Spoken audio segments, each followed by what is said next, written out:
পরম করুণাময় অসীম দয়ালু আল্লাহর নামে শুরু করছি।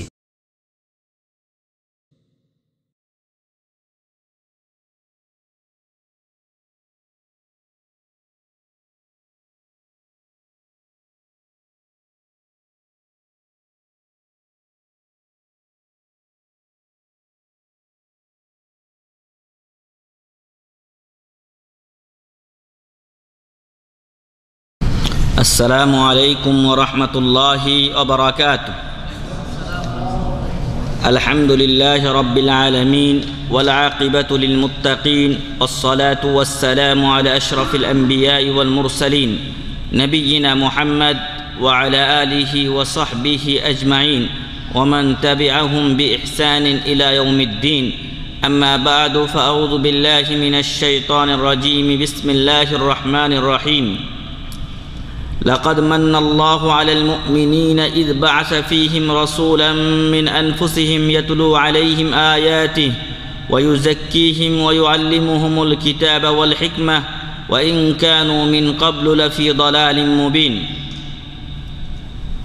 وعن أبي هريرة رضي الله عنه قال قال رسول الله صلى الله عليه وسلم كل أمتي يدخلون الجنة إلا من أبى قيل ومن يأبى يا رسول الله قال من أطاعني دخل الجنة ومن عصاني فقد أبى رواه البخاري رحمه الله। যাবতীয় প্রশংসা ও গুণগান একমাত্র সেই মহামহিয়ান মহান রব্বুল ইজ্জাতের জন্য, যিনি আজকে আমাদেরকে এই মজলিসে বসার তৌফিক দান করেছেন। যেই মহান রব্বুল আলামিন আমাদেরকে আশরাফুল মাখলুকাত করার পরে এক পরিপূর্ণ জীবন ব্যবস্থা দান করেছেন এবং তার নাম দিয়েছেন আল ইসলাম, এবং এ ঘোষণা করেছেন যে এই ইসলাম ব্যতীত অন্য কোনো ধর্ম আল্লাহর কাছে গৃহীত হবে না এবং ইহাই আল্লাহর একমাত্র মনোনীত জীবন ব্যবস্থা। আল্লাহ বলছেন ইন্নাদ-দীনা ইনদাল্লাহিল ইসলাম, নিশ্চয় আল্লাহর নিকটে মনোনীত দিন ধর্ম হচ্ছে আল ইসলাম। অপর আয়াতে মহান রব্বুল আলামিন বলেন ওয়ামান ইয়াবতাগি গায়রাল ইসলামি দীনা ফালান ইউকবালা মিনহু ওয়া হুয়া ফিল আখিরাতি মিনাল খাসিরিন। ওয়ামান ইয়াবতাগি গায়রাল ইসলামি দীনা, যে ব্যক্তি ইসলাম ছাড়া অন্য কোনো দিন তালাশ করবে এবং এর মাধ্যমে আল্লাহর কাছে নাজাত পেতে চাইবে, ফালান ইউকবালা মিনহু, ইহা তাহার নিকট হইতে কখনোই গ্রহণ করা হবে না। ফালান ইউকবালা মিনহু, কখনোই গ্রহণ করা হবে না। ডবল তাকিদ আল্লাহ তাআলা ব্যবহার করেছে। ওয়া হুয়া ফিল আখিরাতি মিনাল খাসিরিন, শুধু তাই নয় বরং পরকালে সে ক্ষতিগ্রস্তদের অন্তর্ভুক্ত হবে। তো যে মহান রব্বুল আলামিন আমাদেরকে মনোনীত দিন ধর্ম আল ইসলামের দিশা দান করেছেন, সেই মহান রব্বুল আলামিনের প্রশংসা করি আলহামদুলিল্লাহ। দরুদ ও শান্তির ধারা বর্ষিত হোক বিশ্ব মানবতার মুক্তির দূত প্রিয় রাসূল মুহাম্মদুর রাসূলুল্লাহ সাল্লাল্লাহু আলাইহি ওয়াসাল্লামের উপরে, যার দিক নির্দেশনা, যার প্রচেষ্টা, যার জিহাদ, যার হিজরত না হলে, যার তাবলীগ এবং ইসলাম প্রচার কষ্ট স্বীকার তিনি না করলেই আমরা ইসলাম পেতাম না, সেই রাসূলের উপরে দরুদ পেশ করি সাল্লাল্লাহু আলাইহি ওয়াসাল্লাম। সম্মানিত উপস্থিতি, আমরা এমন এক সময় অতিক্রম করছি যখন বিধর্মীরা আমাদের সবচাইতে নয়নের মণি, যিনি আমাদের কাছে সবচাইতে প্রিয় মুহাম্মদুর রাসূলুল্লাহ সাল্লাল্লাহু আলাইহি ওয়াসাল্লামের ব্যাপারে কটূক্তি করছে এবং তাকে নিয়ে ঠাট্টা বিদ্রূপ করছে এবং তাকে নিয়ে বিরূপ মন্তব্য করছে এবং ব্যঙ্গাত্মক বিভিন্ন ফিল্ম বা ছবি তৈরি করছে। আল্লাহ যেন তাদেরকে এর উপযুক্ত শাস্তি দান করেন, আল্লাহুম্মা আমিন।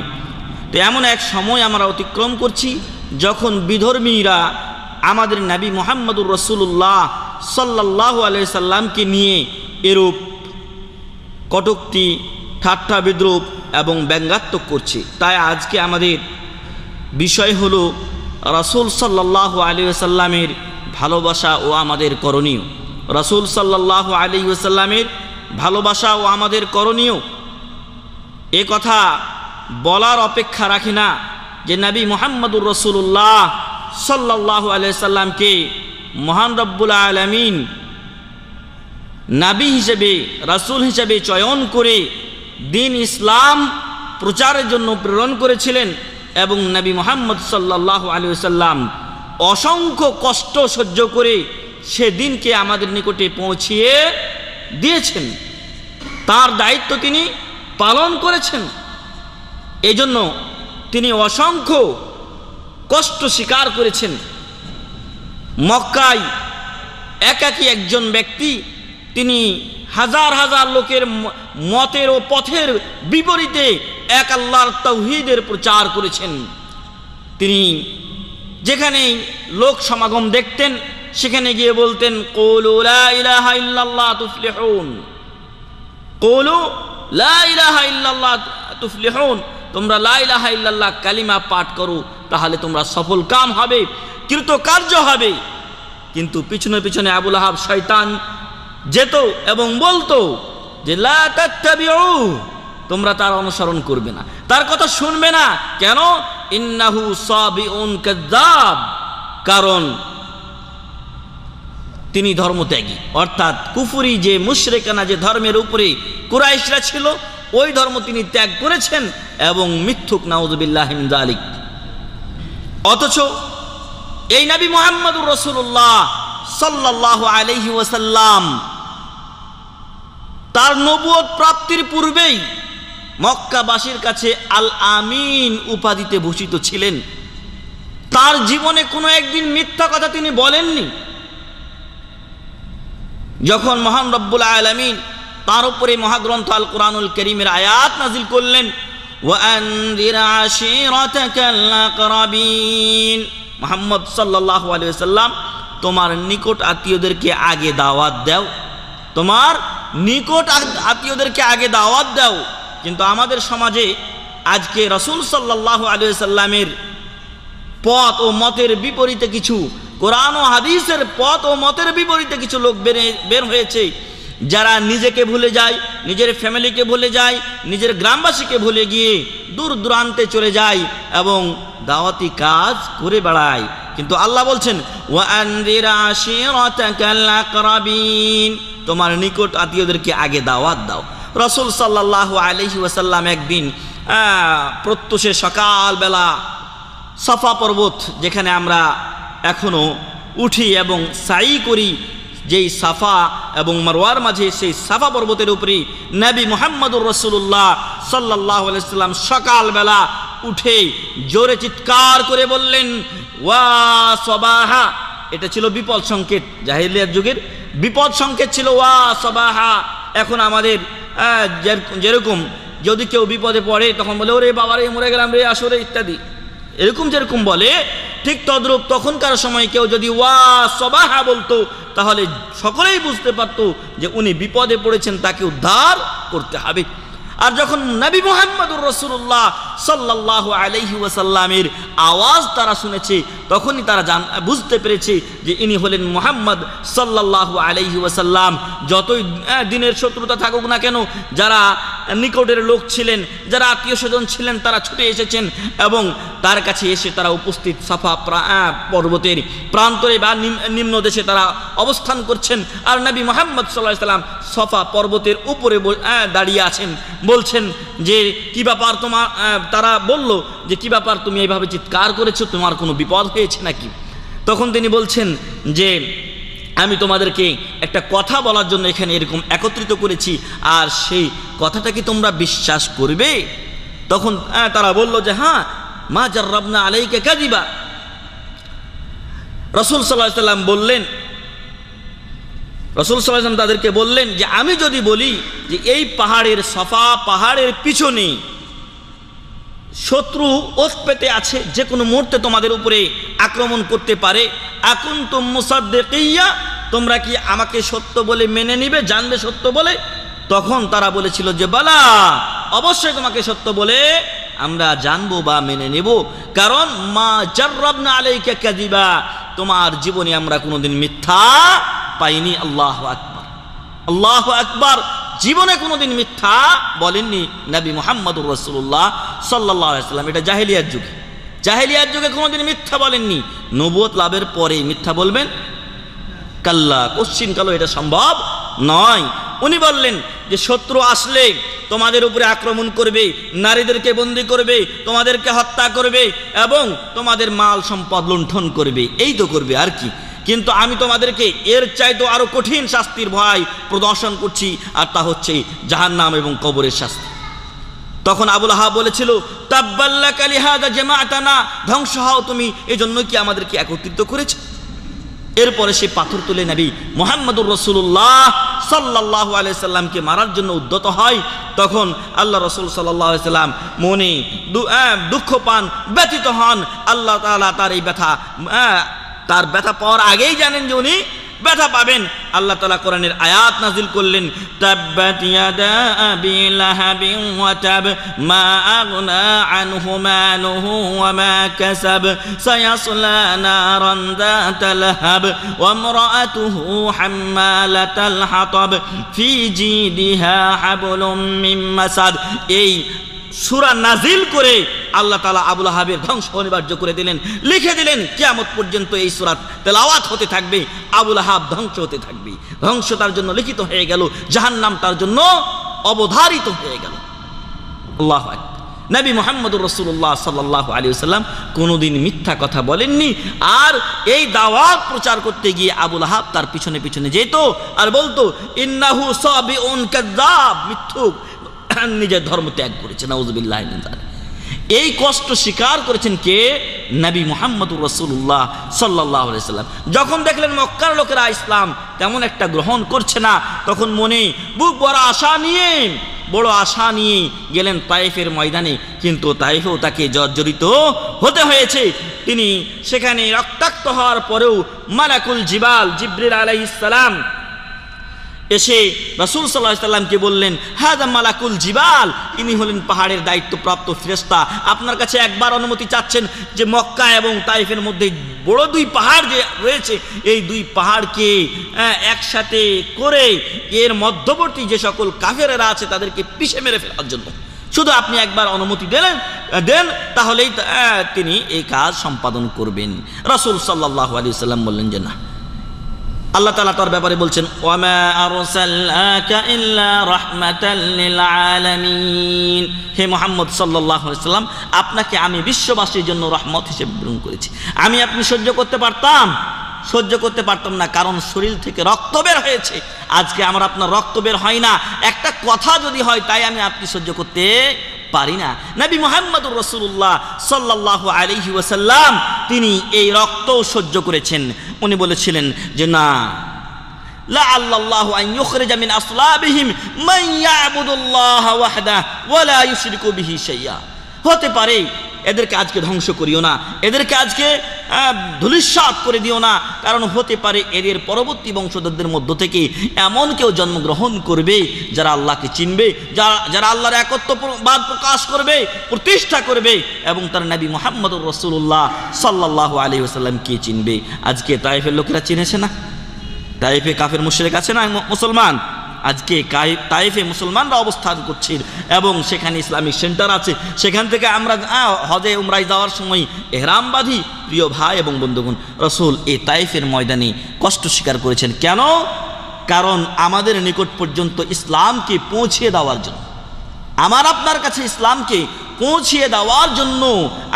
আপনি হয়তো তখন ছিলাম না, কিন্তু উনি যাদের কাছে পৌঁছিয়েছেন তারা তাদের পরবর্তী জেনারেশনের কাছে পৌঁছিয়েছেন, আর তারা তাদের পরবর্তীর কাছে এইভাবে করতে করতে আমরা আমাদের পূর্ববর্তীদের থেকে এই ইসলাম পেয়েছি। যে স্বচ্ছ ইসলাম আজকে পেয়েছেন কোথা থেকে? শেখ মোহাম্মদ বিন আব্দুল ওয়াহাব রাহিমাহুল্লাহ, শেখুল ইসলাম ইমাম ইবনে তাইমিয়া, শেখুল ইসলাম আল্লামা ইমাম ইবনুল কাইয়িম আল জাওজিয়া, এছাড়া অন্যান্যদের মাধ্যম হয়েই তো আমরা ইসলামটা পেয়েছি। এই সৌদি আরবের বুকে অসংখ্য মাজার ছিল, সেই মাজারগুলোকে শেখ মোহাম্মদ বিন আব্দুল ওয়াহাব রাহমাতুল্লাহ আলাইহি আন্দোলন করে দাওয়াত দিয়ে এগুলোকে উৎখাত করেছেন। আল্লাহ তার দ্বারা এই কাজ সক্ষম করেছেন, আল্লাহ তাকে তৌফিক দিয়েছেন। প্রিয় ভাই এবং বন্ধুগণ, রাসূল সাল্লাল্লাহু আলাইহি ওয়াসাল্লাম আমাদের জন্য কষ্ট করেছেন। রাসূল সাল্লাল্লাহু আলাইহি ওয়াসাল্লাম হিজরত করতে বাধ্য হয়েছেন। যখন হিজরত করে চলে যাচ্ছেন মক্কা থেকে, বারবার মক্কার দিকে তাকাচ্ছেন এবং বলছেন, হে মক্কা, তুমি আমার কাছে পৃথিবীর বুকে সবচাইতে শ্রেষ্ঠ ভূমি, সবচাইতে প্রিয় ভূমি, কিন্তু তোমার অধিবাসীরা যদি আমাকে এখান থেকে বিতাড়িত না করতো তাহলে আমি বের হতাম না। নিজের মাতৃভূমি ত্যাগ করতে হয়েছে কিসের জন্য? ইসলাম, ইসলাম প্রচারের জন্য। উনি যদি বিরত থাকতেন তাহলে তাকে কেউ বাধা দিত না। মক্কার লোকেরা বলেছিল যে তুমি সবচাইতে সুন্দরী রমণী চাও, তোমাকে তাই দেব আমরা, কিন্তু দাওয়াত বন্ধ করতে হবে। সবচাইতে বেশি অর্থ চাও, তাই দেব আমরা, কিন্তু দাওয়াত বন্ধ করতে হবে। তুমি আমাদের নেতা হতে চাও, তাই দেব আমরা, কিন্তু দাওয়াত বন্ধ করতে হবে। এ হচ্ছে নববী মানহাজ। রাসূল সাল্লাল্লাহু আলাইহি সাল্লামের মানহাজ কি? উনি বললেন, এগুলো আমার কোনো কিছুই দরকার নেই, আমার জীবন থাকা পর্যন্ত আমি এ দাওয়াত চালিয়ে যাব, প্রচার করব। আল্লাহু আকবার।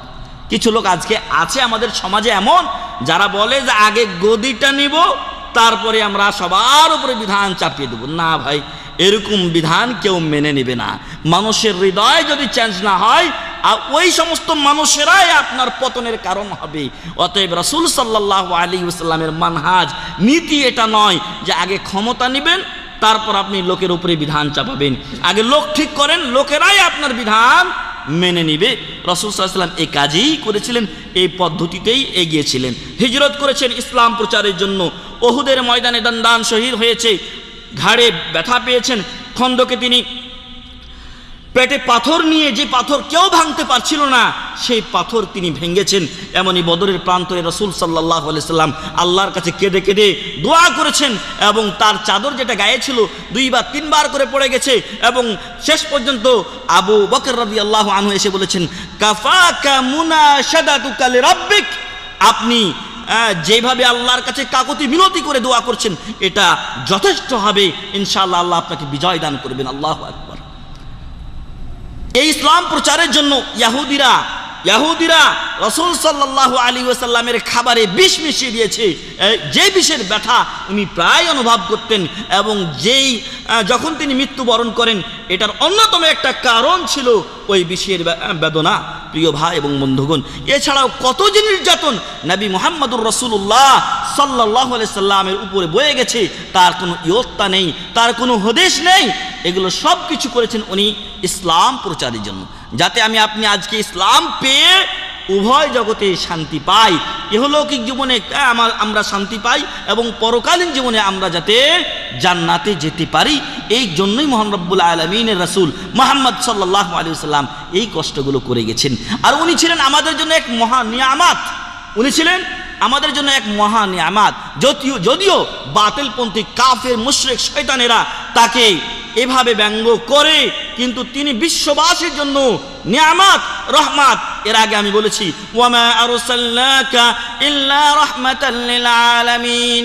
তায়েফে তখন কাফের ছিল, তায়েফে তখন মুশরিক ছিল, তায়েফে তখন বিধর্মীরা ছিল, কিন্তু নবী মুহাম্মদ রাসূলুল্লাহ সাল্লাল্লাহু আলাইহি ওয়াসাল্লাম কাফের বলে ওদেরকে ধ্বংস করে দিতে বলেননি। উনি কাফের জন্য রহমত স্বরূপ। কাফের যদি ইসলাম গ্রহণ করে, এটা তার জন্য রহমত, এটা তার জন্য দয়া হলো। প্রিয় ভাই এবং বন্ধুগণ, মুহাম্মদ সাল্লাল্লাহু আলাইহি ওয়াসাল্লাম আমাদের জন্য এক বড় নিয়ামত, বড় নিয়ামত। এই নিয়ামতের শুকরিয়া আল্লাহর কাছে আদা করতে হবে।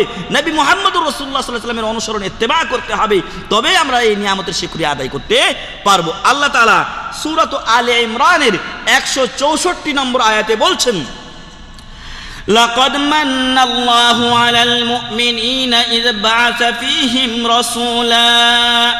লাকাদ মান্নাল্লাহু আলাল মুমিনিনা ইয বা'আসা ফীহিম রাসূলা মিন আনফুসিহিম। অবশ্যই আল্লাহ তাআলা নিয়ামত দিয়েছেন, অনুগ্রহ করেছেন, দয়া করেছেন কাদের উপরে? আলাল মুমিনিন। আমরা কি মুমিন না? আমরা মুমিন। যুগে যুগে যত মুমিন এসেছেন এবং আসবেন, সকলের উপরে আল্লাহ বড় নিয়ামত, অনুগ্রহ, দয়া করেছেন। কখন? ইয বা'আসা ফীহিম রাসূলাম মিন আনফুসিহিম, যখন তিনি তাদের মধ্য থেকে তাদের একজনকে রাসূল করে প্রেরণ করেছেন। রাসূলের কাজ ছিল কি? ইয়াতুলু আলাইহিম আয়াতিহি ওয়া ইউযাক্কিহিম ওয়া ইউআল্লিমুহুমুল কিতাবা ওয়াল হিকমা। ইয়াতুলু আলাইহিম আয়াতি, আল্লাহর আয়াতগুলো উনি তাদেরকে পড়ে শোনাবেন। রাসূল সাল্লাল্লাহু আলাইহি সাল্লাম আল্লাহর পক্ষ থেকে তার কাছে যা নাজিল হয়েছে আমাদের কাছে পৌঁছিয়েছেন কিনা বলেন তো? পৌঁছিয়েছেন। অতএব বর্তমান সময়ে যারা বেদাতের আশ্রয় নেয় তারা রাসূলকে অপবাদ দেয় যে রাসূল সাল্লাল্লাহু আলাইহি সাল্লাম তার দায়িত্ব পালন করেননি। কারণ ইসলাম পরিপূর্ণ, আর সেই পরিপূর্ণ ইসলাম আল্লাহ রাসূল সাল্লাল্লাহু আলাইহি সাল্লাম আমাদের কাছে পড়ে শুনিয়েছেন। ইয়াতুলু আলাইহিম আয়াতি ওয়া ইউযাক্কিহিম, এবং মুসলমান মুমিন কাফির মুশরিকদেরকে তিনি পবিত্র করবেন কি থেকে? মিন দানাসিল শিরক, এই শিরকের যে নাপাকি আছে এবং পাপের যে নাপাকি আছে সেখান থেকে তিনি তাদেরকে মুক্ত করবেন, পবিত্র করবেন। আর কি করবেন? ওয়া ইউআল্লিমুহুমুল কিতাবা ওয়াল হিকমাহ, তাদেরকে কোরআন ও হাদিস শিক্ষা দিবেন, তাদেরকে কোরআন ও হাদিস শিক্ষা দিবেন। ওয়া ইন কানু মিন ক্বাবলু লাফি দালালিম মুবিন, যদিও তারা এর পূর্বে স্পষ্ট গুমরাহিতে লিপ্ত ছিল। সূরাত আলে ইমরান 164 নম্বর আয়াত। তাহলে নবী মুহাম্মদুর রাসূলুল্লাহ সাল্লাল্লাহু আলাইহি ওয়াসাল্লাম আমাদের জন্য কি নিয়ামত। রাসূল সাল্লাল্লাহু আলাইহি ওয়াসাল্লামের চেষ্টার কথা একটু আগে বললাম আমরা। রাসূল সাল্লাল্লাহু আলাইহি ওয়াসাল্লামের গুণ বলে শেষ করা যাবে না। যদি পৃথিবীতে কোনো ওই যে এখন আমাদের বর্তমান সমাজে বলে কামেল পীর, লা হাওলা ওয়ালা কুওয়াতা ইল্লা বিল্লাহ, যার তাওহীদ নাই, যার সুন্নাত নাই, যে নামাজের সময় নামাজ পড়ে না, তাকে কামেল পীর দিয়ে রেখেছে। অথচ নবী মুহাম্মদুর রাসূলুল্লাহ সাল্লাল্লাহু আলাইহি সাল্লামকে একবার কামেল বলে না, কিন্তু যার নামাজ নাই, রোজা নাই ঠিক মতো, সেই লোককে বলছে কামেল পীর হয়ে গেছে। অনেক পীর আছে বা বেশিরভাগ পীরেরা নামাজ পড়ে না। অনেক পীর আছে, এগুলো এরকম ঘটনাও আমাদের জানা আছে যে বাবার গদ্দিন শিল্পীর হয়েছে। ইন্টারমিডিয়েট পাস করার পরে বাবা পীর ছিল, লোকে ধরে ওকে পীর বানিয়ে দিয়েছে। ও ফজরের নামাজ পড়ে নিয়ে 8টার সময় ঘুম থেকে উঠে সেভ করছে। এই সকল পীরেরা কামিল হয় কি করে? প্রিয় ভাই এবং বন্ধুগণ, রাসূল সাল্লাল্লাহু আলাইহি ওয়াসাল্লাম মানুষদের মধ্যে সবচাইতে পরিপূর্ণ মানুষ ছিলেন। মানুষের মধ্যে সবচাইতে পরিপূর্ণ মানুষকে নবী মুহাম্মদুর রাসূলুল্লাহ সাল্লাল্লাহু আলাইহি ওয়াসাল্লাম। তার গুণ বলে আমরা শেষ করতে পারবো না। যেই গুণগুলো আল্লাহ তাআলা কোরআনের তার ব্যাপারে বলেছেন সেগুলির দুই একটার উদাহরণ আমরা পেশ করব ইনশাআল্লাহ। আল্লাহ তাআলা নবী মুহাম্মদুর রাসূলুল্লাহ সাল্লাল্লাহু আলাইহি ওয়াসাল্লামের আকল, জ্ঞানকে পরিচ্ছন্ন বলে ঘোষণা দিয়েছেন, তাজকিয়া দিয়েছেন, প্রশংসা করেছেন আল্লাহ তাআলা তার জ্ঞানের। বলছেন মা দাল্লা সাহিবুকুম ওয়া মা গাওয়া। যখন তিনি দাওয়াত দিলেন, যখন বললেন আমি জিবরিল আলাইহিস সালামকে দেখেছি, যখন বললেন আমি রাত্রিকালীন সময়ে বাইতুল মুকাদ্দাস গেছি, ওখান থেকে আমাকে সপ্তম আকাশ পর্যন্ত মেরাজে নিয়ে যাওয়া হয়েছে, তখন সকলে কি বলেছিল? মাজনুন, পাগল হয়ে গেছে, পাগল হয়ে গেছে, ব্রেন ঠিক নেই।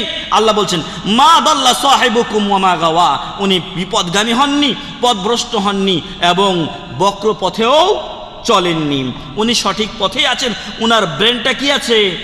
ঠিক আছে, ব্রেন নষ্ট হয়নি, ওনার ব্রেন ঠিক আছে। সূরাতুন নাজম 2 নম্বর আয়াত। আল্লাহ তাআলা তার ভাষাকে, তার কথাকে, তার জিহ্বাকে, তার মুখের বক্তব্যকে পরিষ্কার পরিচ্ছন্ন এবং ত্রুটি মুক্ত বলে ঘোষণা করেছেন। বলছেন ওয়া মা ইয়ানতিকু আনিল হাওয়া, রাসূল সাল্লাল্লাহু আলাইহি ওয়াসাল্লাম নিজের বানানো কোনো কথা বলেন না। সূরাতুন নাজম 3 নম্বর আয়াত। এবং রাসূল সাল্লাল্লাহু আলাইহি ওয়াসাল্লাম যে শরীয়ত আমাদেরকে শুনিয়েছেন সেই শরীয়তের আল্লাহ তাআলা প্রশংসা করে এবং একে সার্টিফিকেট দিয়ে বলছেন ইন হুয়া ইল্লা ওয়াহয়ুন ইউহা, উনি যে কথাগুলো বলেন ওগুলো আল্লাহর পক্ষ থেকে তার কাছে কি করা হয়? ওহী করা হয়। যেই কথা বলেন সেই কথাগুলো তার নিকটে আল্লাহর পক্ষ থেকে ওহী করা হয়। অতএব উনি ওহীর বাইরে কোনো কথা বলেন না। সূরাতুন নাজম 4 নম্বর আয়াত। উনাকে যিনি শিক্ষা দিয়েছেন, ওনার সরাসরি ওস্তাদকে জিবরিল আলাইহিস সালাম। জিবরিল আলাইহিস সালামের ওস্তাদ মহান রব্বুল আলামিন, আর নবী মুহাম্মদুর রাসূলুল্লাহ সাল্লাল্লাহু আলাইহি সাল্লামের শিক্ষককে জিবরিল আলাইহিস সালাম। আল্লাহ তাআলা জিবরিল আলাইহিস সালামকে সার্টিফিকেট দিচ্ছেন, বলছেন আল্লামাহু শাদীদুল কুওয়া, আল্লামাহু শাদীদুল কুওয়া, একজন শক্তিশালী ফেরেশতা তাকে শিক্ষা দিয়েছেন। যু মিররাতিন ফাস্তাওয়া, যিনি দেখতে অত্যন্ত সুন্দর, যিনি দেখতে অত্যন্ত সুন্দর এবং ফাস্তাওয়া, নিজের আকৃতিতে তিনি স্থির, অর্থাৎ তার আকৃতির কোনো ত্রুটি আল্লাহ তাআলা রাখেননি। তাহলে যদি ওস্তাদ ভালো হয় ছাত্র ভালো হবে কি না? ওস্তাদ যদি ভালো হয় তাহলে অবশ্যই ছাত্র ভালো হবে। সূরাতুন নাজম 5 এবং 6 নম্বর আয়াত। ওয়া যাক্কা কলবাহ, এবং রাসূলের হৃদয়কে আল্লাহ তাআলা সার্টিফিকেট দিয়েছেন, তার প্রশংসা করে বলছেন মা কাযাবাল ফুআদু মা রাআ, মা কাযাবাল ফুআদু মা রাআ। রাসূল সাল্লাল্লাহু আলাইহি ওয়াসাল্লামের হৃদয় যা দেখেছেন সে ব্যাপারে তিনি মিথ্যা বলেননি। জিবরিল আলাইহিস সালামকে উনি দুবার দেখেছিলেন, সেই দেখার ব্যাপারে তিনি মিথ্যা বলেননি। সূরা নাজম 11 নম্বর আয়াত। আল্লাহ তাআলা তার চোখের প্রশংসা করে বলছেন মা যাগাল বাসারু ওয়া মা তাগা, মা যাগাল বাসারু ওয়া মা তাগা। রাসূল সাল্লাল্লাহু আলাইহি ওয়াসাল্লামের চোখ বিচ্যুত হয়নি। আপনি আমি যখন দেখি তখন মনে হয় কি যে দেখলাম, যদি সন্দেহ হয় তাহলে পরে আবার যদি কেউ একটা ধমক দেয় অথবা উল্টা একটা বিষয় পেশ করে তখন দোদুল্যমান বা দ্বিধা দ্বন্দ্বে পড়ে যায়। কিন্তু না, নবী মুহাম্মদুর রাসূলুল্লাহ সাল্লাল্লাহু আলাইহি ওয়াসাল্লাম যখন জিবরিল আলাইহিস সালামকে দেখেছেন, জিবরিল দেখলাম না কি দেখলাম না, এমন দ্বিধা ছিল না। মা যাগাল বাসার, তার চক্ষু বিচ্যুত হয়নি, এবং ওয়ামা তাগা, আর অবাধ্য হয়নি। অর্থাৎ যা দেখেছেন তা বাস্তবে দেখেছেন এবং উম্মতকে সে সংবাদ উনি দিয়েছেন। সূরাতুন নাজম 17 নম্বর আয়াত। নবী সাল্লাল্লাহু আলাইহি ওয়াসাল্লামের যারা সাথী, আল্লাহ তাদেরও প্রশংসা করে কোরআনে বলছেন والذين معه أشداء على الكفار رحماء بينهم، والذين معه أشداء على الكفار رحماء بينهم। যারা মুহাম্মদ সাল্লাল্লাহু আলাইহি ওয়াসাল্লামের সাথী মানে সাহাবায়ে কিরাম রাদিয়াল্লাহু আনহুম আজমাইন, তারা আশিদ্দা আলাল কুফার, কাফেরের প্রতি বড় কঠিন। আজকে কাফেরের প্রতি বড় কঠিন হওয়ার সময় এসেছে, কিন্তু না, মুসলিম জাতি অধপতনের এত অতল তলে তলিয়ে গেছে যে কাফেরকে বন্ধু হিসেবে গ্রহণ করেছে। অসংখ্য মানুষ আজকে কাফেরদেরকে বন্ধু হিসেবে গ্রহণ করেছে। না, কাফের আপনার বন্ধু হতে পারে না। অপর আয়াতে আল্লাহ বলছেন لا تجد قوما يؤمنون بالله ورسوله। এইভাবে আল্লাহ তাআলা কোরআনে আয়াতে বলছেন যে তুমি এমন কোন কওমকে, لا تجد قوما يؤمنون بالله ورسوله يوادون من حاد الله ورسوله ولو كانوا آباءهم أو أبناءهم أو إخوانهم أو عشيرتهم أولئك كتب في قلوبهم الإيمان وأيدهم بروح منه। আল্লাহ বলছেন যারা আল্লাহর প্রতি বিশ্বাস রাখে, রাসূলের প্রতি ঈমান রাখে, এদের কোনো ব্যক্তিকে তুমি পাবে না ইউয়াদুন, তারা ভালোবাসা রাখে, মহব্বত রাখে কাদের সাথে? মান হাদ্দাল্লাহ রাসূলাহ, যারা আল্লাহ ও রাসূলের সাথে শত্রুতা পোষণ করে। ওয়ালাউ কানু, যদিও এই সমস্ত শত্রুতা পোষণকারীরা হয় আবাহুম, তাদের পিতা, আও আবনাহুম, তাদের ছেলে, আও ইখওয়ানাহুম, তাদের ভাই, আও আশিরাতাহুম, অথবা তাদের নিকট আত্মীয় বংশীয় লোক। উলাইকা কাতাবা ফি কুলুবিহিমুল ঈমান, আল্লাহ ওদের হৃদয়ে ঈমান লিপিবদ্ধ করে দিয়েছেন। মুমিন ওরা, ওদের হৃদয়ে ঈমান মজবুত স্থান ধারণ করেছে। ওয়া আইয়াদাহুম বিরূহিম মিন, এবং আল্লাহ তাদেরকে শক্তিশালী করবেন তার পক্ষ থেকে রূহ দিয়ে, অর্থাৎ জিবরিল আলাইহিস সালামের মাধ্যমে। প্রিয় ভাই এবং বন্ধুগণ, তাহলে মুমিন কাফেরের সাথে বন্ধুত্ব রাখতে পারে না। রাসূলের কঠিন হাদিস শুনেন একবার, তিনি বলছেন মান তাশাব্বাহা বিকাউমিন ফাহুয়া মিনহুম, মান তাশাব্বাহা বিকাউমিন ফাহুয়া মিনহুম। যে কোনো কওমের সাথে সাদৃশ্য রাখে, যে কোনো কওমের সাথে সম্পর্ক রাখে, সে ওদের দলের অন্তর্ভুক্ত। তাই কাকে আপনি বন্ধু হিসেবে গ্রহণ করছেন, কার সাথে চলাফেরা করছেন, সেটা যেন আমরা ভেবে দেখি।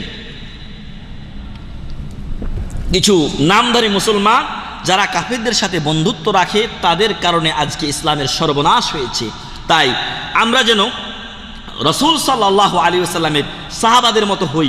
আল্লাহ বলছেন আশিদ্দাউ আলাল কুফার, সাহাবায়ে কিরাম কাফেরদের উপরে বড় কঠিন, কিন্তু রুহামাউবাইনাহুম, নিজেদের মাঝে অত্যন্ত দয়াশীল। কিন্তু আজকে এমন অবস্থা হয়ে গেছে, কাফেরের সাথে বন্ধুত্ব রাখে কিন্তু মুমিনকে সহ্য করতে পারে না। জানতে হবে ঈমান নষ্ট হয়ে গেছে, ঈমান নষ্ট হয়ে গেছে, মুমিনকে সহ্য করতে পারে না। মুসলিমে মিল নেই, কিন্তু নামধারী মুসলিম কাফেরের সাথে ঠিকই চলছে, নামধারী মুসলিম কাফেরের সাথে ঠিকই চলছে, কিন্তু নিজের মুসলিম ভাইয়ের সাথে সেই রহমশীল দয়াশীল দয়াপরবশ হতে পারে না, আবার কাফেরকে অনেক ছাড়ি দেয়। তো প্রিয় ভাই এবং বন্ধুগণ, আল্লাহ তাআলা রাসূল সাল্লাল্লাহু আলাইহি ওয়াসাল্লামের সাথীদেরও প্রশংসা করেছেন। ওয়া যাক্কাহু কুল্লাহ, আল্লাহ তাআলা রাসূল সাল্লাল্লাহু আলাইহি ওয়াসাল্লামের সব কিছুরই প্রশংসা করে বলছেন যে ওয়া ইন্নাকা লাআলা খুলুকিন আযীম, মুহাম্মদ সাল্লাল্লাহু আলাইহি ওয়াসাল্লাম সর্বোপরি তুমি এক মহা চরিত্রের অধিকারী। সূরাতুল কালাম 4 নম্বর আয়াত। তো রাসূল সাল্লাল্লাহু আলাইহি ওয়াসাল্লাম উনি আমাদের জন্য চেষ্টা করেছেন, উনি এ সকল গুণে গুণান্বিত ছিলেন। আল্লাহ তাআলা তাকে নবুয়ত ও রিসালাতের গুণ দিয়ে আহ্বান করে বলছেন মুহাম্মাদুর রাসূলুল্লাহ, মুহাম্মদ সাল্লাল্লাহু আলাইহি ওয়াসাল্লাম আল্লাহর রাসূল, তাকে রিসালাত দ্বারা আল্লাহ তাআলা ডেকেছেন, নবুয়ত দ্বারা ডেকেছেন। আরেকবার বলছেন ইয়া আইয়ুহান নাবিয়্যু লিমা তুহাররিম মা আহাল্লাল্লাহু লাক, ইয়া আইয়ুহান নবী বলে আল্লাহ তাআলা তাকে এখানে সম্বোধন করেছেন। ওয়া শাররাফাহু বিল উবুদিয়্যাহ, মানুষের সবচাইতে বড় গুণ আল্লাহর কাছে তা হলো আল্লাহর দাস, তা হলো মানুষ আল্লাহর দাস। আর এই দাসত্বের গুণ দিয়ে আল্লাহ তাআলা নবীকে আহ্বান করছেন সুবহানাল্লাযী ইয়াসরা বিআবদিহি লাইলাম মিনাল মাসজিদিল হারামি ইলাল মাসজিদিল আকসাল্লাযী বারাকনা হাওলা লিনুরিয়াহু মিন আয়াতিনা ইন্নাহু হুয়াস সামিউল বাসীর। এখানে আল্লাহ বলছেন সুবহানাল্লাযী ইয়াসরা বিআবদিহি, আবদ শব্দ আল্লাহ ব্যবহার করেছেন, আর এটা একজন বান্দার জন্য সবচাইতে মর্যাদার বিষয়, যাকে আল্লাহ তাআলা বান্দা বলে দাস বলে আখ্যায়িত করেন।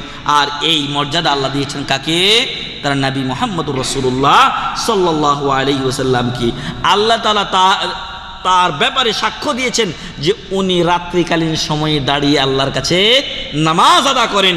আল্লাহ বলছেন ওয়া আন্নাহু লাম্মা কামা আবদুল্লাহ, সূরাতুল জিন 19 নম্বর আয়াতে আল্লাহ বলছেন যে এই আব্দুল্লাহ মানে নবী মুহাম্মদুর রাসূলুল্লাহ সাল্লাল্লাহু আলাইহি ওয়াসাল্লাম আল্লাহর সামনে দাঁড়িয়ে নামাজ আদা করেন। তাতাফাত্তার কাদামা, পা ফুলে যেত রাসূল সাল্লাল্লাহু আলাইহি ওয়াসাল্লামের।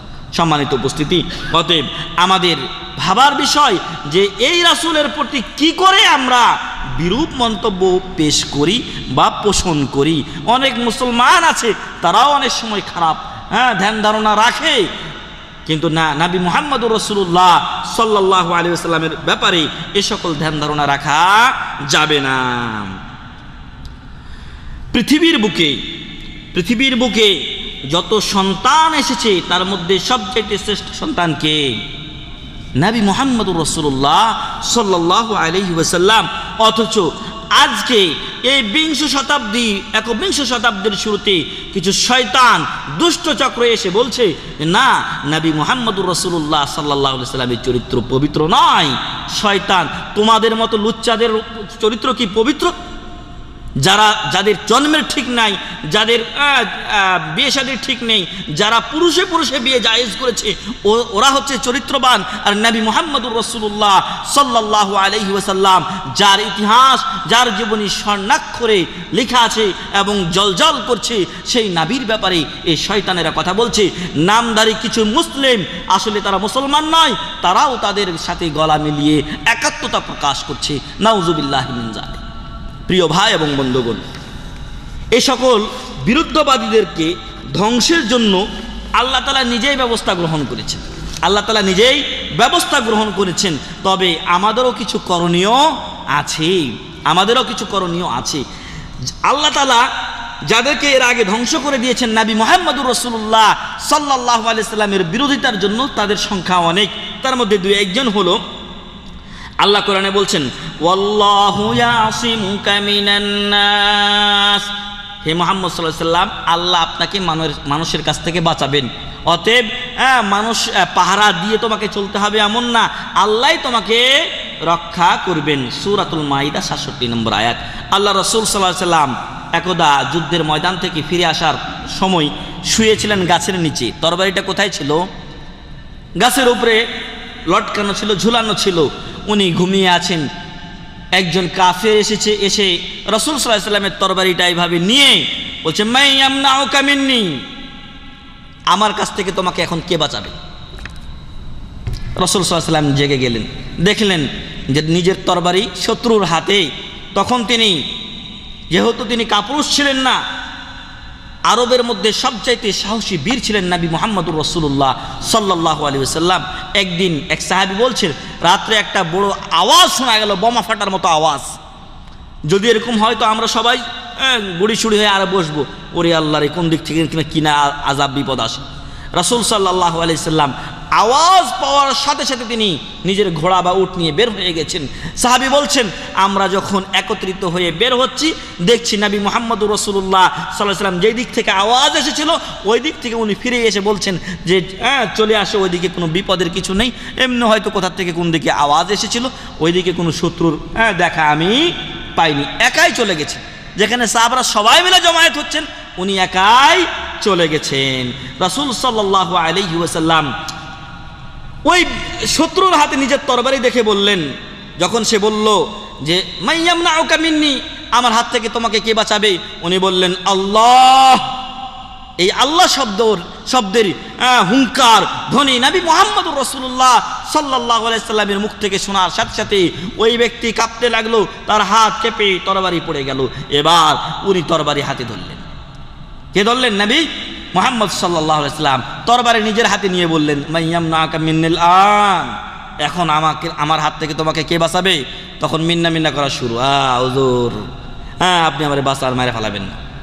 রাসূল সাল্লাল্লাহু আলাইহি সাল্লাম ইচ্ছা করলে তাকে শাস্তি দিতে পারতেন, কিন্তু শাস্তি দেননি। প্রিয় ভাই এবং বন্ধুগণ, আল্লাহ বলছেন ওয়াল্লাহু ইয়াসিমুকা মিনান নাস, নবী মুহাম্মদ সাল্লাল্লাহু আলাইহি সাল্লাম মানুষের থেকে আল্লাহ আপনাকে হেফাজত করবে, মানুষ আপনার ক্ষতি করতে পারবে না। একটু আগে আমরা বলেছি, ইহুদি মহিলা বিষ খাইয়ে দিয়েছিল রাসূল সাল্লাল্লাহু আলাইহি সাল্লামকে। একজন সাহাবী মারাও গিয়েছিলেন, শাহাদাত বরণের তালিকায় ইনশাআল্লাহ শামিল হবেন সেই সাহাবী। তো আল্লাহ রাসূল সাল্লাল্লাহু আলাইহি সাল্লাম একটা টুকরা মুখে দিয়েছিলেন, কিন্তু গোস্ত বলে দিয়েছে যে তুমি আমাকে খেও না, এখানে কি রয়েছে? বিষ রয়েছে। আল্লাহ তাকে হেফাজত করেছে, আল্লাহ তাকে হেফাজত করেছেন। আদাহু উতবা ইবনে আবি লাহাব, আবু লাহাবের সন্তান উতবা রাসূল সাল্লাল্লাহু আলাইহি সাল্লামকে শাস্তি দিয়েছে, তাকে কষ্ট দিয়েছে এবং ঠাট্টা বিদ্রুপ করেছে। ফাকালা সাল্লাল্লাহু আলাইহি ওয়াসাল্লাম, আল্লাহ রাসূল সাল্লাল্লাহু আলাইহি ওয়াসাল্লাম আল্লাহর কাছে দোয়া করলেন, আল্লাহুম্মা সাল্লিত আলাইহি কালবাম মিন কিলাবিক, হে আল্লাহ আপনার যে কুকুর আছে এই কুকুর থেকে একটা কুকুরের উপরে নির্ধারণ করে দেন, একটা কুকুরের জন্য প্রেরণ করে দেন, যেন ওই কুকুরে ওকে ছিঁড়ে ছিঁড়ে খায়। ফাকানা লা ইয়ানামু ইল্লা ওয়াসাতা রিফাকিহি খাউফান মিন দাওয়াতির রাসূল সাল্লাল্লাহু আলাইহি ওয়াসাল্লাম। ফলে এই উতবা বিন আবু লাহাব, এই শয়তান পরবর্তীতে ভয়ে বন্ধুদের মধ্যখানে ছাড়া ঘুমাইতো না। মানে পাশে টাশে ঘুমাইলে যদি ওই রাসূল সাল্লাল্লাহু আলাইহি ওয়াসাল্লামের দোয়ার কারণে ওকে কোনো কিলাবে কোনো কুত্তায় টেনে নিয়ে চলে যায়, এজন্য মধ্যখানে ঘুমাইতো। কিন্তু হঠাৎ করে একদিন একটা আসাদ, একটা বাঘ চলে আসলো। কুত্তা থেকে ভয় করছিলি, একদিন হঠাৎ করে একটা বাঘ চলে আসলো। বাঘটা এসে তার এই দুই জায়গায় এমনভাবে তাবলা মারে ধরলো, ওইখানে ওর জীবন শেষ। তাহলে রাসূল সাল্লাল্লাহু আলাইহি ওয়াসাল্লামকে নিয়ে ঠাট্টা বিদ্রুপ করার শাস্তি উতবা বিন আবি লাহাব পেয়ে গেছে এই দুনিয়া থেকে। আজও যারা এগুলো করছে, আল্লাহ ইনশাআল্লাহ ওদেরকে শাস্তি দিবেনই দিবেন। মাজ্জাকা কিসরা রিসালাতাহ, কিসরা সে বড় বাদশাহ ছিল। রাসূল সাল্লাল্লাহু আলাইহি ওয়াসাল্লামের লেটার, চিঠি উনি পাঠিয়েছিলেন, দাওয়াতের লেটার, সেই চিঠিকে সে ছিঁড়ে ফেলে দিয়েছিল। ফাকাতালাহুল্লাহু ফি ওয়াক্তিহি, আল্লাহ রাসূল সাল্লাল্লাহু আলাইহি ওয়াসাল্লাম তার জন্য বদদোয়া করলেন, আল্লাহ তাকে ধ্বংস করে দিয়েছেন। পরবর্তীতে আর কোনো কেসরার পরিবার থেকে কোনো বাদশাহ হয়নি। আল্লাহ কোরআনে বলছেন, ইন্না শানিআকা হুয়াল আবতার, তোমার প্রতি যে বিদ্বেষ পোষণ করে তারই লেজ কাটা, ও নির্বংশ, ওর পরে আর কেউ আসবে না। কেসরার পরে আর কোনো কেসরা আসে না, ধ্বংস হয়ে গেছে। আল্লাহ তাআলা বলছেন হাদিসে কুদসিতে, মান আদালি ওয়ালিয়ান মান আদালি ওয়ালিয়ান ফাকাদ আযানতুহু বিল হারব, মুত্তাফাকুন আলাইহি। সম্ভবত যে ব্যক্তি আমার কোনো ওলির সাথে বিদ্বেষ পোষণ করবে আমি তার সাথে যুদ্ধের ঘোষণা দিলাম। আল্লাহ যদি কারো বিরুদ্ধে যুদ্ধের ঘোষণা দেয় পারবে না। এ হচ্ছে সাধারণ একজন ওলি, যে দিনদার পরহেজগার মানুষ। আর যদি সেই যুদ্ধ ঘোষণা হয়, সেই শত্রুতা পোষণ বিদ্বেষ পোষণ হয় নবী মুহাম্মদুর রাসূলুল্লাহ সাল্লাল্লাহু আলাইহি ওয়াসাল্লামের উপরে, তার সাথে, তাহলে আল্লাহ কি তাদেরকে ছেড়ে দিবেন ভেবেছে? না, আল্লাহ তাদেরকে ছেড়ে দিবেন না। সময় মতো আল্লাহ তাদেরকে শাস্তি দিবেন। আপনি আমি যখন ঘুড়ি চালাই, ঘুড়িকে ঢিল দেন, তাই না? ঘুড়ি চলতেই থাকে, কিন্তু ঘুড়ি কি ছেড়ে দিয়ে চলে আসেন কেউ? না। যখন আপনি বাড়ি ফিরে আসেন তখন আবার পেঁচাইতে আপনার ঘুড়ি আপনার বাড়িতে আপনি নিয়ে আসেন। ঠিক তদ্রূপ আল্লাহ মানুষকে একটু ঢিল দিয়ে রেখেছেন, এবং আল্লাহ তাআলা একটা ওয়াদা দিয়েছেন যে প্রত্যেকের একটা নির্দিষ্ট টাইম আছে, ওই টাইম পর্যন্ত না হলে আল্লাহ তো আর তাকে উঠিয়ে নেবেন না, না হলে এদেরকে আল্লাহ তাআলা অটোমেটিক ধ্বংস করে দিতেন।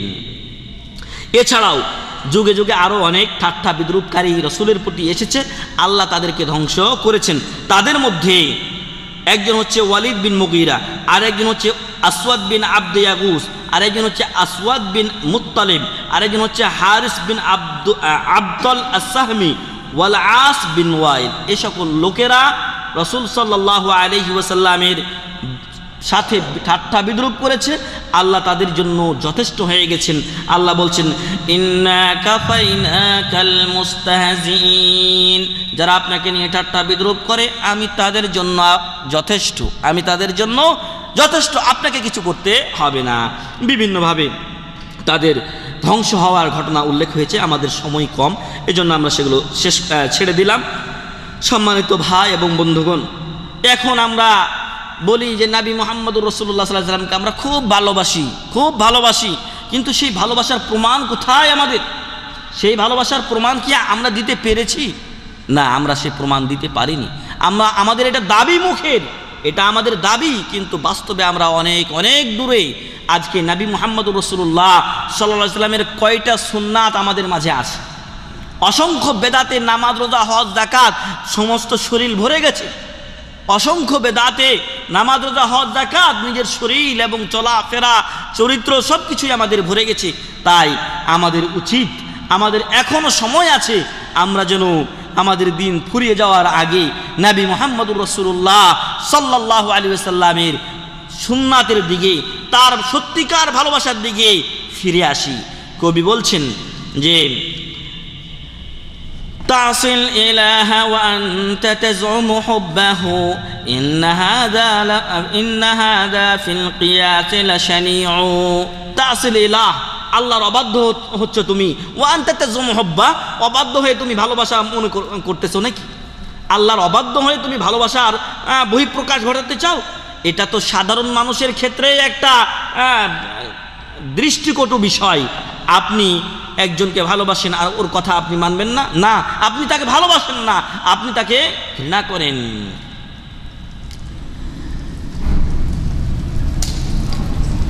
তো যে ব্যক্তি যাকে ভালোবাসে সে অবশ্যই তারই আনুগত্য করে। তো আমরা যদি সত্যিকার অর্থে আল্লাহকে ভালোবাসি, রাসূলকে ভালোবাসি, তাহলে তাদের কথা মতো চলব।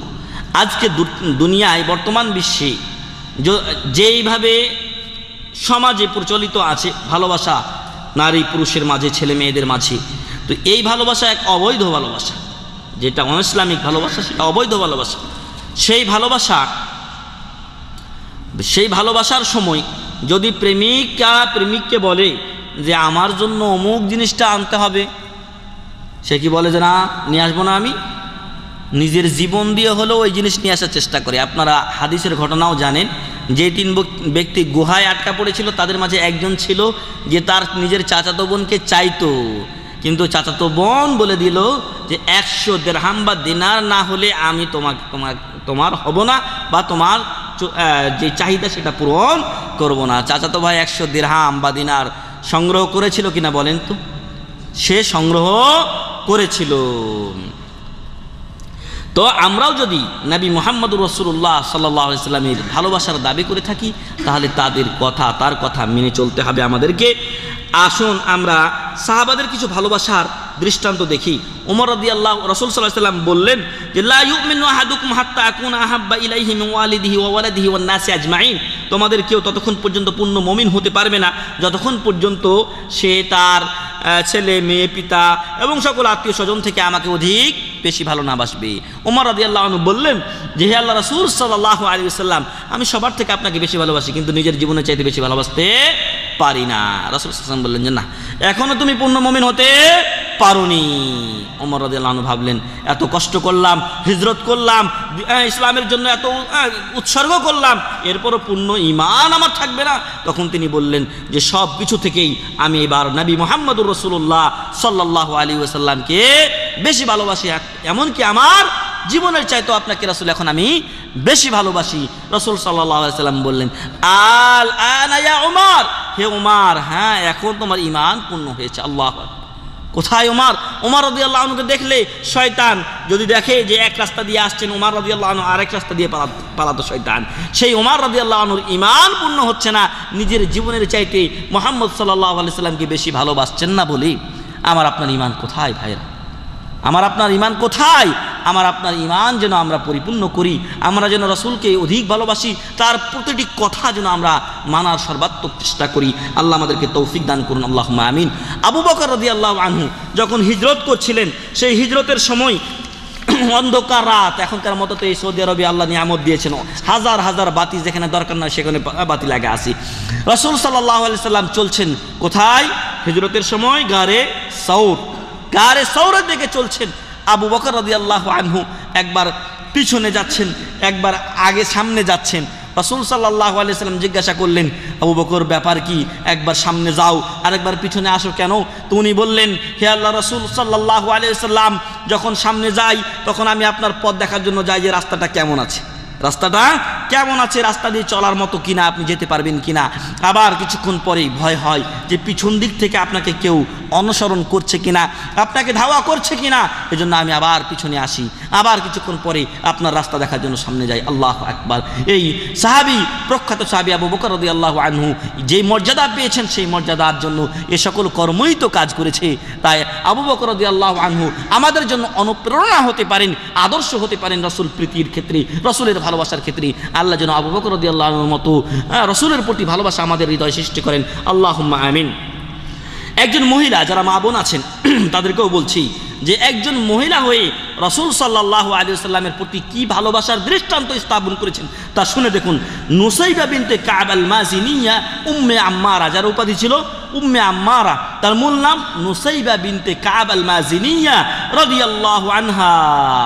রাসূল সাল্লাল্লাহু আলাইহি ওয়াসাল্লাম যখন যুদ্ধের ময়দানে একাকী হয়ে গেছেন, তখন এই মহিলা দেখছেন যে রাসূল সাল্লাল্লাহু আলাইহি ওয়াসাল্লামের আশেপাশে কোনো পুরুষ লোক নেই, আর রাসূল সাল্লাল্লাহু আলাইহি ওয়াসাল্লাম আক্রমণের শিকার। তখন তিনি তরবারি ধরেছেন, মহিলা তরবারি ধরেছেন কি জন্য? রাসূল সাল্লাল্লাহু আলাইহি ওয়াসাল্লামকে বাঁচানোর জন্য, রাসূল সাল্লাল্লাহু আলাইহি ওয়াসাল্লামের পক্ষ থেকে প্রতিবাদের জন্য। আল্লাহ রাসূল সাল্লাল্লাহু আলাইহি ওয়াসাল্লাম এটা দেখেছেন যে উম্মে আম্মারা রাদিয়াল্লাহু আনহা বীর দর্পে শত্রুদের প্রতিবাদ করছেন, প্রতিরোধ করছেন। যুদ্ধের শেষে বলছেন, সালিনি ইয়া উম্মা আম্মারা, হে উম্মে আম্মারা, আমার কাছ থেকে তুমি কিছু চাও, আমি তোমাকে দিব। দেখেন, এখন আমরা যদি হতাম, কফিল যদি আমাদেরকে বলতো বা কোনো আলেম যদি বলতো যে আমার কাছে কিছু চাও, তাহলে আমরা বলতাম যে আমাদেরকে কিছু টাকা দেন, কিছু পয়সা দেন, এটা নিয়ে বাংলাদেশে যাই আরাম আয়েশে থাকি, দুনিয়ার জিন্দগিটা ভালোভাবে চলি। কিন্তু না, উম্মে আম্মারা রাদিয়াল্লাহু আনহা তিনি কি বলছেন? আসআলুকা মুরাফাকাতাকা ফিল জান্নাহ হুব্বুন ফিদ দুনিয়া ওয়া হুব্বুন ফিল আখিরাহ। আল্লাহু আকবার। আমি আপনার সাথে জান্নাতে থাকতে চাই। সুবহানাল্লাহ। একজন মহিলা, তিনি বীর দর্পে প্রতিরোধ করেছেন, রাসূলের পক্ষ থেকে কাফেরদের বিরোধিতা করেছেন, তাদেরকে সরিয়ে দিয়েছেন রাসূল সাল্লাল্লাহু আলাইহি ওয়াসাল্লামের কাছ থেকে। আর রাসূল সাল্লাল্লাহু আলাইহি ওয়াসাল্লাম যখন বলছেন, তোমার এই বীর দর্পের বীরাঙ্গনা মহিলার এই বীরত্বের জন্য তুমি কিছু চাও আমার কাছে, উনি বলছেন আসআলুকা মুরাফাকাতাকা ফিল জান্নাহ। রাসূল সাল্লাল্লাহু আলাইহি ওয়াসাল্লাম, আপনার সাথে আমি জান্নাতে থাকতে চাই। সুবহানাল্লাহ। আমাদের ধ্যান ধারণা দুনিয়া নিয়ে ব্যস্ত, আর সাহাবারা ব্যস্ত ছিলেন জান্নাত নিয়ে। বললেন হুব্বুন ফিদ দুনিয়া, দুনিয়ায় আপনার ভালোবাসা চাই, ও হুব্বুন ফিল আখিরা, আখিরাতে পরকালে আপনার ভালোবাসা চাই। আল্লাহু আকবার। ফলে আল্লাহ তাদের প্রতি সন্তুষ্ট হয়েছেন, তাদেরকে জান্নাতও দিয়েছেন। ওয়াবাদান ইনতাহাত গাজওয়াত উহুদ, উহুদের যুদ্ধ শেষ। একজন মহিলা বানি দিনার গোত্রের, এই উহুদ যুদ্ধে মুসলমানদের বড় ক্ষতি হয়েছিল এবং প্রায় 70 জন সাহাবী শাহাদাত বরণ করেছিলেন সেই যুদ্ধে। এই মহিলা দ্রুত গতিতে ছুটে আসছেন, তখন তাকে বলা হলো যে এই যুদ্ধে তোমার ভাই মারা গেছে। উনি আলহামদুলিল্লাহ পড়লেন। জিজ্ঞাসা করলেন রাসূল সাল্লাল্লাহু আলাইহি সাল্লাম কেমন আছেন? বলছে আলহামদুলিল্লাহ ভালো আছে। তারপরে কিছু দূর গেছেন, বলা হলো তাকে যে এই যুদ্ধে তোমার স্বামী মারা গেছে। বললেন আলহামদুলিল্লাহ। রাসূল সাল্লাল্লাহু আলাইহি সাল্লাম কেমন আছেন? বললেন ভালো আছে আলহামদুলিল্লাহ। এরপর আরো কিছু সামনে অগ্রসর হয়েছেন এই মহিলা বানি দিনার গোত্রের। বলা হলো তোমার আদরের সন্তান ছেলে, সেও এই যুদ্ধে শাহাদাত বরণ করেছে। আল্লাহ। উনি বললেন আলহামদুলিল্লাহ। রাসূল সাল্লাল্লাহু আলাইহি সাল্লাম কেমন আছেন? তখন তাকে বলা হলো যে ক্বালু খাইরান ইয়া উম্মা ফুলান, হে উম্মে ফুলান উনি খুব ভালো আছেন। হুয়া বিহামদিল্লাহি কামা তুহিব্বিন, তুমি তাকে যেভাবে দেখতে চাও তিনি সেইভাবে আছেন, অর্থাৎ সুস্থ আছেন। ক্বালাত আরুনিহি হাত্তা আনজুরা ইলাই, আপনারা আমাকে ওনাকে একটু দেখতে দেন, আমি নিজের 2 চোখ দিয়ে নবী মুহাম্মদ সাল্লাল্লাহু আলাইহি সাল্লামকে একটু দেখব। ফা উশিরা ইলাইহা হাত্তা ইযা রাআতহু ক্বালাত, তখন তাকে ইশারা করা হলো যে উনি হলেন নবী মুহাম্মদ সাল্লাল্লাহু আলাইহি সাল্লাম। যখন তিনি তাকে দেখতে পেলেন, ক্বালাত, তিনি বললেন কুল্লু মুসিবাতিন বা'দাকা জালাল, হে নবী মুহাম্মদ সাল্লাল্লাহু আলাইহি সাল্লাম, আপনাকে দেখার পর আমার এর আগে যে স্বামী চলে গেছে, ভাই চলে গেছে, ছেলে চলে গেছে, এ সকল মুসিবত আমার কাছে খুবই নগণ্য। সুবহানাল্লাহ। আমরা হলে তো তখন শুরুতেই কান্না শুরু করে দিতাম। আজকের মা বোনেরা যদি হতেন তাহলে যখনই শুনতো যে আমার স্বামী চলে গেছে, আরে বাবারে আমি বিধবা হয়ে গেছি, না, তখনকার মহিলারা এরকম ছিলেন না। তাই প্রিয় মা ও বোনেরা, আপনারাও নিজেদেরকে গড়ুন এবং নিজেদের সন্তানদেরকে এভাবে গড়ুন। আপনারা যদি আপনাদের সন্তানকে না গড়েন তাহলে ভবিষ্যৎ প্রজন্ম কিভাবে তৈরি হবে? আমাদের মা বাবারা যদি আমাদেরকে আরও ভালোভাবে তৈরি করতে পারতেন তাহলে হয়তো আমাদের ঈমান আরও মজবুত হতো। আমরা যে বিলম্বে ইসলাম পেয়েছি, সঠিক ইসলাম, এটা হয়তো আমরা আরও আগে পেতে পারতাম। আল্লাহ যেন আমাদেরকে রাসূল সাল্লাল্লাহু আলাইহি সাল্লামের মহব্বত ভালোবাসা দান করেন, আল্লাহুম্মা আমিন। রুয়া বিন মাসউদ আস-সাকাফি রাদিয়াল্লাহু আনহু, উনি হুদায়বিয়ার সন্ধির সময় কাফেরদের পক্ষ থেকে এসেছিলেন, আর উনি ফিরে গিয়ে বলেছিলেন যে হে আমার কওম, তোমরা নবী মুহাম্মদুর রাসূলুল্লাহ সাল্লাল্লাহু আলাইহি সাল্লামের সাথে কোনোদিন যুদ্ধ করে পারবে না। কারণ কি? কারণ উনি যখনই কোনো আদেশ করেন সাথে সেটা বাস্তবায়ন হয়। যখন তার ওযুর পানি পড়ে সাহাবারা মাটিতে পড়তে দেন না, বরকত হিসেবে এটা তারা নিয়ে নেন। আল্লাহু আকবার। আমি মুহাম্মদ সাল্লাল্লাহু আলাইহি সাল্লামের সাহাবীদেরকে যেভাবে তার আনুগত্য করতে দেখেছি, কেসরা, কাইসার, পারস্য কত রাজদরবার আমি ঘুরে দেখেছি, কিন্তু এরকম কেউ তাদের নেতার আনুগত্য করে না। আর যারা নেতার আনুগত্য করে তারা অবশ্যই কৃতকার্য হয়। অতএব নবী মুহাম্মদুর রাসূলুল্লাহ সাল্লাল্লাহু আলাইহি সাল্লামের সাথে তোমরা পেরে উঠতে পারো না। আল্লাহু আকবার। বাস্তবায়ন তারা সাথে করেছেন। কেন আমরা আজকে বিলম্ব করছি? কেন আজকাল এইভাবে আমরা সময় পার করছি? কাল আমার জীবনে আসবে কিনা এটা কি আমরা বলতে পারি?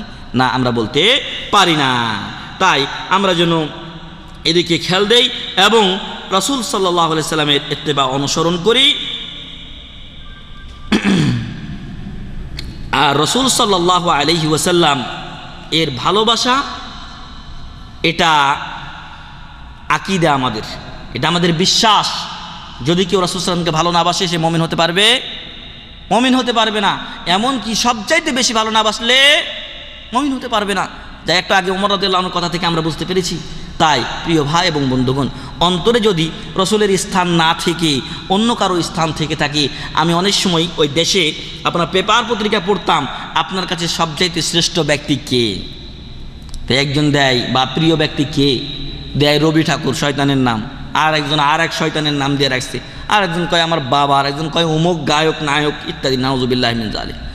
সবচাইতে আপনার কাছে মডেল হবেন উসওয়াতুন হাসানা, কুদওয়াতুন হাসানা, হুয়া মুহাম্মাদুর রাসূলুল্লাহ সাল্লাল্লাহু আলাইহি ওয়াসাল্লাম। যার কদুয়া, যার আদর্শ নবী মুহাম্মাদুর রাসূলুল্লাহ সাল্লাল্লাহু আলাইহি ওয়াসাল্লাম নন, অবশ্যই সে ক্ষতিগ্রস্ত, অবশ্যই সে ক্ষতিগ্রস্ত এবং দুনিয়া ও আখিরাতে সে অকৃতকার্য। কারণ নবী মুহাম্মাদুর রাসূলুল্লাহ সাল্লাল্লাহু আলাইহি ওয়াসাল্লামের আদর্শে আমাদের জন্য মুক্তি রয়েছে, কল্যাণ রয়েছে। লাকাদ কানা লাকুম ফি রাসূলিল্লাহি উসওয়াতুন হাসানাতুন লিমান কানা ইয়ারজুল্লাহা ওয়াল ইয়াউমাল আখির। একটু আগেই বলছিলাম যে আমরা যারা এখানে পিতা আছি, পর্দার আড়ালে মা বোনরা মা হয়ে আছেন, তাদের উচিত আমাদের সন্তানদেরকে রাসূল সাল্লাল্লাহু আলাইহি ওয়াসাল্লামের ইতিহাস পড়ানো। সবচাইতে একটা বিশুদ্ধ গ্রন্থ যেটা রাসূল সাল্লাল্লাহু আলাইহি ওয়াসাল্লামের জীবনের উপরে অনুবাদ হয়েছে, আর রাহিকুল মাখতুম, আগে ছিল না, এখন আমরা এটা পেয়েছি আলহামদুলিল্লাহ। তাই সবার ঘরে ঘরে যেন রাসূলের এই জীবনী গ্রন্থ থাকে এবং আমরা যেন রাসূল সাল্লাল্লাহু আলাইহি ওয়াসাল্লামের জীবনী গ্রন্থ পড়ি এবং তার অনুসরণ করি। আল্লাহ যেন আমাদেরকে সে তৌফিক দান করেন, আল্লাহুম্মা আমিন। এছাড়াও রাসূল সাল্লাল্লাহু আলাইহি ওয়াসাল্লামের ইত্তেবা করলে অনেক পুরস্কার আছে, আর এর অনেক আহমিয়াত ও গুরুত্ব কোরআনে আল্লাহ দিয়েছেন। আর যদি তার বিরোধিতা কেউ করে তাহলে তার জন্য শাস্তি আছে। আমি সংক্ষেপে দুই একটা কথা বলে ইনশাআল্লাহ শেষ করছি। আল্লাহ বলছেন, আতিউল্লাহ ওয়া আতিউর রাসূল, আল্লাহ ও রাসূলের আনুগত্য করো, নেতাদের আনুগত্য করো। কোনো বিষয়ে ঝগড়া হলে আল্লাহ ও রাসূলের দিকে ফিরে যাও, এটাই তোমাদের জন্য কল্যাণকর এবং উত্তম উত্তম উত্তম ফাইসালা। ওয়া আহসানু তা'বিলা শেষে বলা হয়েছে, অর্থাৎ যেখানে তোমরা আশ্রয় নিবে সেদিক দিয়ে এটা অত্যন্ত উত্তম। আজকে আমাদের সমাজে যখন কোনো ফয়সালা করতে যায় তখন ওই সংবিধান, হাইকোর্টের এই আইন ওই আইন দেখে, ওইখানে গিয়ে ওই অনুযায়ী তারা ফয়সালা করে। কিন্তু আল্লাহ ও রাসূলের আনুগত্য করা এবং কোনো বিষয়ে মতভেদ হলে আল্লাহ ও রাসূলের দিকে ফিরিয়ে দেওয়াটা, এটাই হচ্ছে সবচাইতে উত্তম তোমাদের জন্য, যদি তোমরা মুমিন হয়ে থাকো। এ গেল এক আয়াত। এটা হচ্ছে আপনার সূরা নিসার 59 নম্বর আয়াত। অপর আয়াতে আল্লাহ বলছেন, যারা আল্লাহ ও রাসূলের আনুগত্য করে ওরা থাকবে কাদের সাথে? ফাউলাইকা মাআল্লাযীনা আনআমা আল্লাহু আলাইহিম মিনান নাবিয়্যিনা ওয়াস-সিদ্দীকিনা ওয়াশ-শুহাদা ওয়া হাসুনা উলাইকা রাফীকা। যারা আল্লাহ ও রাসূলের আনুগত্য করবে তারা এই সমস্ত লোকদের সাথে থাকবে। আমরা প্রত্যেক রাকাতে কি বলি? ইহদিনাস সিরাতাল মুস্তাকিম সিরাতাল্লাযীনা আনআমতা আলাইহিম সিরাতাল্লাযীনা আনআমতা আলাইহিম। আল্লাহ সহজ সরল পথ দেখান, ওদের পথ যাদের প্রতি আপনি দয়া করেছেন। আল্লাহ কাদের উপর দয়া করেছেন? আল্লাহ দয়া করেছেন আনআমাল্লাহু আলাইহিম, আল্লাহ তাদের উপরে দয়া করেছেন। কারা? মিনান নাবিয়্যিন, নবীগণ, ওয়াস-সিদ্দীকিন, সত্যবাদীগণ, আবু বকর রাদিয়াল্লাহু আনহু সিদ্দিক তার দলের লোক, ওয়াশ-শুহাদা, শহীদগণ, হামজা রাদিয়াল্লাহু আনহু, ওসমান রাদিয়াল্লাহু আনহু, ওমর রাদিয়াল্লাহু আনহু তারা শহীদ, ওয়াস-সালিহিন, সাধারণ সৎ ব্যক্তি যারা, ওয়া হাসুনা উলাইকা রাফীকা, বন্ধু হিসেবে তারা কতই না উত্তম।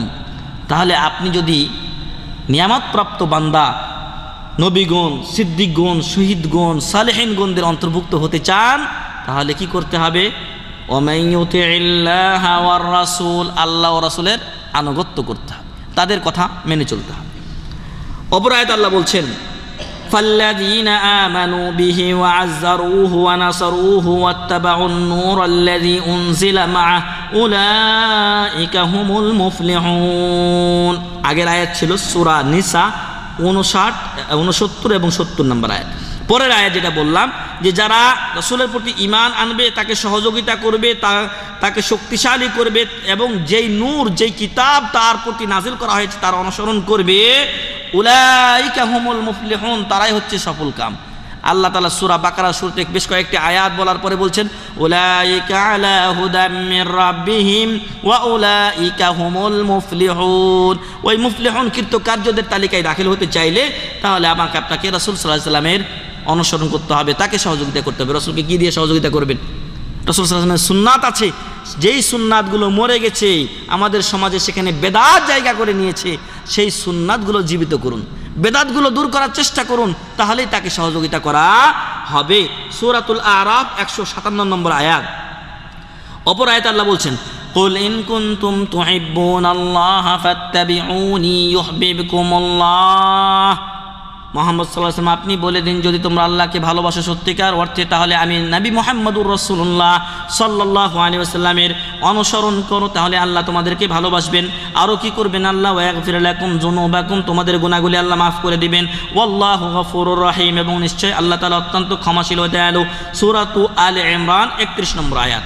রাসূল সাল্লাল্লাহু আলাইহি ওয়াসাল্লাম বুখারী শরীফের হাদিসে ইরশাদ করেছেন, আমার সকল উম্মত জান্নাতে যাবে, যে জান্নাতে যেতে অস্বীকার করে সে ব্যতীত। সাহাবারা জিজ্ঞাসা করলেন, কোন পাগল আছে হে রাসূল সাল্লাল্লাহু আলাইহি ওয়াসাল্লাম যে জান্নাতে যেতে অস্বীকার করে?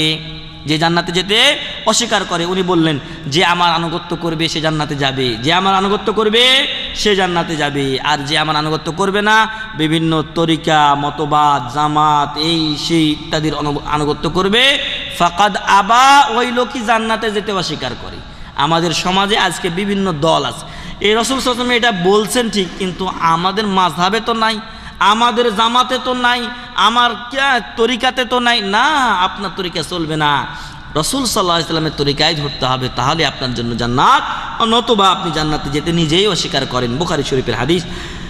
আল্লাহ বলছেন, এটা গেল ইত্তেবার দিক, পুরস্কার পেলেন যদি আপনি রাসূলের ইত্তেবা করেন, আর এটাই হচ্ছে ভালোবাসার প্রমাণ। আর যদি কেউ রাসূল সাল্লাল্লাহু আলাইহি ওয়াসাল্লামকে ভালো না বাসি, তার বিরোধিতা করে, তাহলে তার জন্য ক্ষতি আর ক্ষতি অপেক্ষা করছে।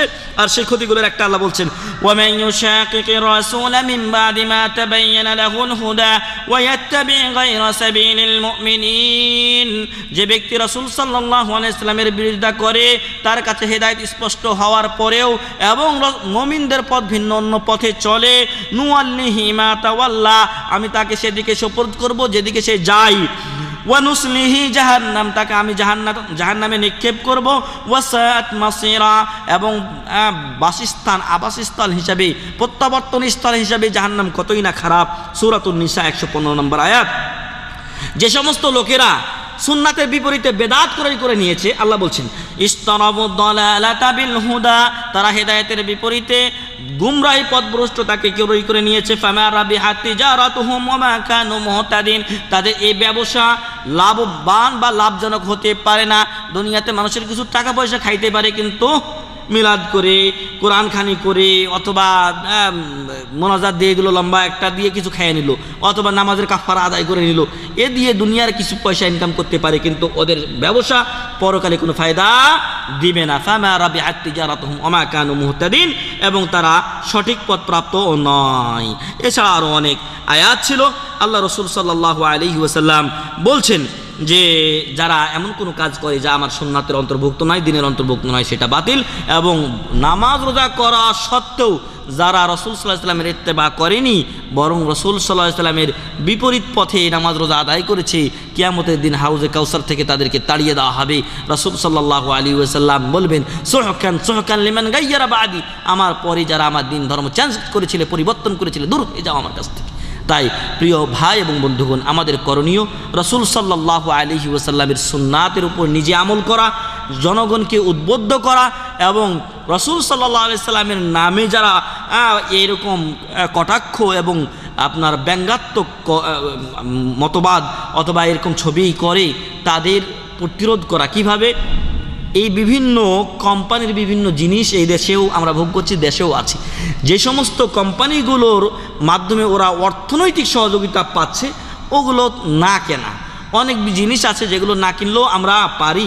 আবার অনেক চিকিৎসা বিজ্ঞানও মেলা জিনিস আছে যেগুলো ওদের তৈরি প্রোডাক্ট, কিন্তু ওগুলো ক্ষতিকর বলে করেছে, আপনার সিদ্ধান্ত দিয়েছে, সেগুলো আমাদের আসলে বর্জন করাই উচিত, কিন্তু আমরা সেগুলো জানিও না, সেগুলো মানিও না। তো প্রিয় ভাই এবং বন্ধুগণ, আমরা যেন নিজেরা রাসূল সাল্লাল্লাহু আলাইহি ওয়াসাল্লামের সুন্নাতকে মানি এবং জনগণকে এই ব্যাপারে উদ্বুদ্ধ করি, এবং বিভিন্ন লিফলেট, পেপার, পত্রিকা বা কিতাবাদির মাধ্যমে জনগণকে সচেতন ও সজাগ করার চেষ্টা করি। সাথে সাথে যারা এগুলো করছে তাদের প্রতিবাদ করা, যারা রাসূল সাল্লাল্লাহু আলাইহি ওয়াসাল্লামের নামে বা তার উপরে এই অপবাদগুলো দিচ্ছে তাদের প্রতিবাদ করা, তার একটা ধরন আমি বলেছি যে যেগুলো থেকে আমরাই ওদেরকে অর্থ যোগাচ্ছি সেগুলো যেন আমরা বন্ধ করে দেই। আল্লাহ যেন আমাদেরকে সে তৌফিক দান করেন, আল্লাহুম্মা আমিন। এবং যাদের ছেলে মেয়ে আছে তাদের উচিত যে রাসূল সাল্লাল্লাহু আলাইহি ওয়াসাল্লামের পরিচয় সঠিকভাবে তাদের সামনে তুলে ধরা, তাদেরকে শিক্ষা দেওয়া। আল্লাহ তাআলা যেন আমাদেরকে সহিহ সুন্নাহর উপরে সঠিকভাবে আমল করে রাসূল সাল্লাল্লাহু আলাইহি ওয়াসাল্লামের ভালোবাসা পাওয়ার তৌফিক দান করেন, আল্লাহুম্মা আমিন। আল্লাহ যেন কিয়ামতের দিন আমাদেরকে রাসূল সাল্লাল্লাহু আলাইহি ওয়াসাল্লামের সাথে জান্নাতুল ফেরদাউস নসিব করেন, আল্লাহুম্মা আমিন। যারা রাসূল সাল্লাল্লাহু আলাইহি ওয়াসাল্লামের নামে এরূপ কটাক্ষ এবং ঠাট্টা বিদ্রূপ করছে, আল্লাহ যেন আগের যাদের কথা আমরা বললাম যেইভাবে আল্লাহ তাদেরকে শাস্তি দিয়েছেন, এদেরকেও যেন আল্লাহ তাআলা সেইভাবে শাস্তি দিয়ে জনগণের জন্য একটা দৃষ্টান্ত হিসাবে দৃষ্টান্ত সৃষ্টি করে দেন, আল্লাহুম্মা আমিন। ওয়া আখিরু দাওয়ানা আলহামদুলিল্লাহি রাব্বিল আলামিন। সুবহানাকাল্লাহুম্মা ওয়া বিহামদিকা আশহাদু আল লা ইলাহা ইল্লা আনতা আস্তাগফিরুকা ওয়া আতুবু ইলাইক। আসসালামু আলাইকুম ওয়া রাহমাতুল্লাহি ওয়া বারাকাতুহু। এক ভাই প্রশ্ন করেছেন যে সৌদি সরকার নাসারাদের সাথে বন্ধুত্ব রাখে, এর মাসাইল কি? একটা হচ্ছে অন্তরে ভালোবাসা রাখা, আর একটা হচ্ছে ব্যবসা বাণিজ্য করা। যদি একই ব্যবসা যদি মুসলমানের সাথে করা যায় তাহলে অবশ্যই সেটা কাফেরের সাথে বর্জনীয়। যেই ব্যবসা আমি কাফেরের সাথে করছি সেটা যদি কোনো মুসলমান পাওয়া যায় তার সাথে আমি করতে পারি তাহলে অবশ্যই মুসলমানের সাথেই করা উচিত এবং কাফেরের সাথে করা একান্তভাবে বর্জনীয়। আর ব্যবসা বাণিজ্য বা দেশীয় যেটা আন্তর্জাতিক লেনদেন, এটা যদি কেউ কারোর সাথে করে এর অর্থ এই নয় যে তার সাথে আমি বন্ধুত্ব রাখছি। অবশ্যই এই সৌদি সরকারের অন্তরে ঘৃণা রয়েছে কাফের ও মুশরিকদের প্রতি এবং খ্রিস্টান ও নাসারা ইহুদিদের প্রতি।